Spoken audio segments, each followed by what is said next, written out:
This pilot episode absolutely delighted me. It's creepy and fun, blending horror with Disney-esque imagery. At the centre is Guinevere herself, a character who already feels iconic. Could she be the best character from Glitch Animations yet? I think it's possible, so let's talk about it. We don't actually spend a lot of time with Guinevere in this episode, but the moments we do are both memorable and strong.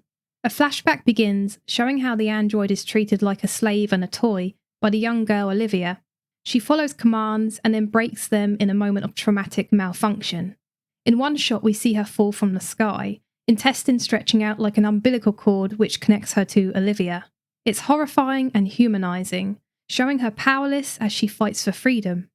Later she's found by Franklin, a character who once met her as a child. Here she becomes a mixture of creepy and vulnerable, as she's found discarded in the trash. There's the dead-eyed stares, the gore, and there's also her helpless expression as she's pulled out, her doll-like body being carried around, helpless and lifeless. She's dehumanized, limbs contorted strangely, treated more like an object, and yet later we see what she's really capable of, as Franklin and Andy try to escape Sun from FNAF. When the giant closes in, Guinevere rescues the girls. Franklin wakes to find herself being carried by some rather creepy tentacle-like appendages. Guinevere faces off with the monster, and as the doors shut, she gives this really creepy and menacing look. It really shows her dual nature.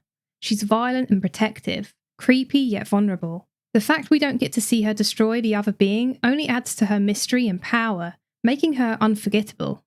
What pulls this all together is the bond Guinevere develops with Franklin and Andy. When they were kids, they snuck into Planet Park to win a Guinevere toy. After they fail, they bump into the real Guinevere from the park, and it comes across as this very sweet yet unnerving encounter. Franklin fixes the robot's glitching finger, and when the girls are too shocked to speak, Guinevere's eyes turn red and scans them. She knows their identities in an instant. It's details like this which really make this interaction eerie, even as it's framed as innocent. It sets up this strange mix of friendly yet dangerous energy from Gwen. I love how she talks like a Disney princess actress from the Disney parks. I've never actually been to one, but I've seen enough clips to know this feels very much like that. Princess Guinevere greets and performs, a role to endear children to the magic of meeting a princess, but it's underlaid here by implied violence and unnerving behaviour.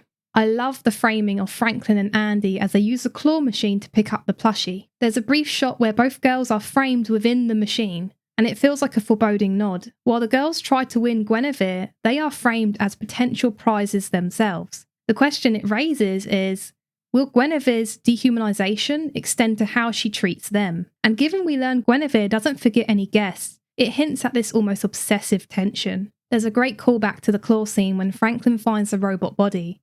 But even while Guinevere remains lifeless, we have these powerful shots where the girls are reflected in her single eye, almost as if Guinevere is recapturing them, much like when she first scanned them.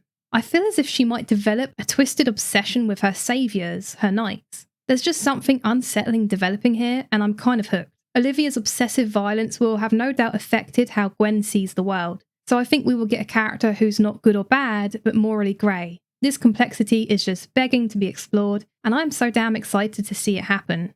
This tension between Gwen and the girls contrasts to the relationship between the android and Olivia, a relationship framed in body horror and violence. The princess is introduced by her bleeding stomach, before moving up to her face. She was dehumanized and treated like a plaything.